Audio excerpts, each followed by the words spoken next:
Hello and welcome back to the Underestimate and to another edition of Raw out of 10. It's another big episode of Raw. We're getting close to WrestleMania now. We got CM Punk on hand after driving Roman Reigns through the table last week, and Obafemi and Brock Lesnar preparing for their tiny Titanic clash with a contract signing. So a lot happening on the penultimate episode of Raw before Mania, and a strictly business CM Punk made his way to the ring to open the show, immediately grabbing the mic and taking a seat in the middle of the ring, ready to address the WWE Universe. After waxing poetically about Harley Race and the old timers would say about wrestling today, Punk revealed that Roman Reigns wasn't there. If Roman hates me, then I'm right where I need to be, because I won't get trade my authenticity for approval. Punk said, keep chanting, maybe he'll show up. He taunted the fans as they chanted for Roman. He proceeded to tell the WWE Universe why he hates Reigns. He called him safe, boring, plastic, while labelling himself dangerous and talented. No one knows what he's going to say. In his latest pipe bomb promo, the best in the world took shots at Roman, Rock, Vince McMahon, and said they, in reference to TKO, can control him. Punk promising Pat McAfee a seat after the ESPN personality took out Cody on SmackDown, demanded lower ticking prices, standing tall with the fans to close things out. And yeah, it's going to be hard for Roman Reigns to fight back, because this was Punk at his best. Classic promo, ticket prices, he went there.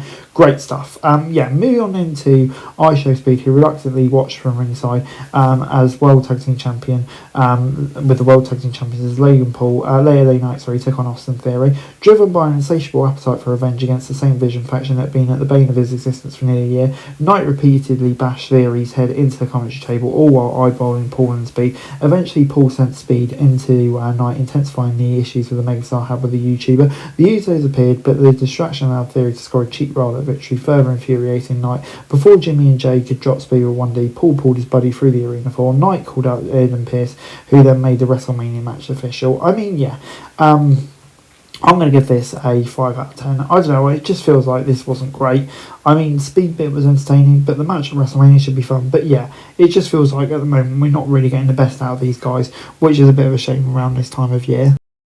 We then were supposed to get Finn Balor versus JD McDonough, but before that, Dom attacked his WrestleMania opponent. Balor fought back and cleared McDonough through the ring, but Mysterio rocked him with a AAA championship. A 2-on-1 beatdown of Balor and Shu, with Mysterio attacking him with a chair. He placed the chair over his former tag partner's fallen body and stood over it, standing tall as we build towards WrestleMania.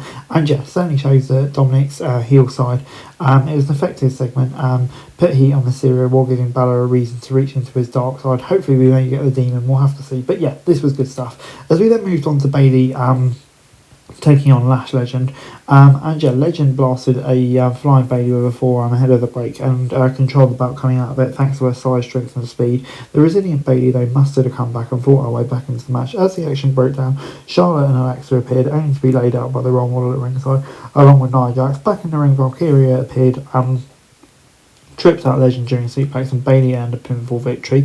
Overall, yeah, I'm going to give this a 5 out of 10. It was a pretty decent match, but yeah, there was just too much interference, but we got a lot with the women's tag team division. It's been a bright spot, but it does feel like at the moment we're getting too many of these interference. I just like a clean match, to be fair. Moving on into Seth Rollins, who hit the ring and spoke about Paul Heyman and a negative impact he's had on Vision with Bron Breakker and Bronson Reed hurting out of action. He knew Heyman would find someone to protect him, but then said he turned his attention towards Gunther. Before he could address his WrestleMania opponent, he was attacked from behind. The two brawled before they could be pulled apart. As Gunther walked through the curtain into the backstage area, Heyman waited for him and said a very big thank you. Gunther said the attack on Rollins was not for the wise man. Then Heyman called him close and said, you owe me so much more than a very big thank you, which is going to be a very interesting one there with Gunther and Heyman. I think that could be an interesting storyline. It's been a bit of obviously not much build, but I think they're going to deliver on the night, aren't they? As we then moved on to Penta, Siobhan Evans and Dragon Lee versus Los Americanos. As expected, the high-flying babyfaces took to the skies to seize control early, laying the heels out, entering the break. Back from the timeout, the action broke down with all 6 men making their presence felt. Lee delivered a Styles Clash at one point, earning a 2 count before Americano broke up the pin. Penta delivered Mexican Destroyers on the apron, and Evans delivered the AG cutter to pick up the win for his team. After the match, Ray returned and entered himself into the ladder match at WrestleMania. I think that's exactly what it needs, to be fair. A big star in the match. The match, we know what we're going to get with these people. It's a fun match. Evans in particular stood out. I'm going to give it a 7 out of 10. As we then moved on to Rhea and EA versus Michin, and BFAB. Obviously, the heels controlled the large portion of the match, isolating Sky during the break and working our way for it. When Cargill pulled Ripley off the ring apron, preventing a tag, Sky rolled BFAB up and won anyway. After the match, the heels kept hold of Ripley and forced her to watch as Cargill unloaded on Sky with Kendo Stick, then finished her off with Jaded to the chorus of a few boos. Overall, yeah, I'm going to give it a 5 out of 10. Ripley's still getting allowed a pop. I mean, we knew where it's going to go. It just, yeah, at the moment the feud doesn't feel as hot as it should. I just don't think the creator's there, and hopefully it picks up next week. Moving on then to Triple H and Adam Pearce, who hit the ring for the contract signing between Femi and Lesnar. Heyman introduced Lesnar before Femi hit the ring to the thunderous chants of Oba. As the Ruler stepped through the ropes, Lesnar attacked and a brawl ensued, ending with both men crashing through the table. Security attempted to separate them, but they both broke free and resumed the fight. The show went off the air abruptly as Chaos reigned supreme. Femi's the next big star, and I think, if he doesn't win here, it will be a massive fumble. The intensity was off the charts. Lesnar has gone all out to help elevate Femi, and that's brilliant to see as well, because, Femi is just coming off from this so well, and once again, it really showed her. And overall, Raw this week gets an 8 out of 10 from me. This was the best show WWE's produced on the road to WrestleMania. From the pipe bomb to the contract signing, Balor v Dom Mysterio got a big boost.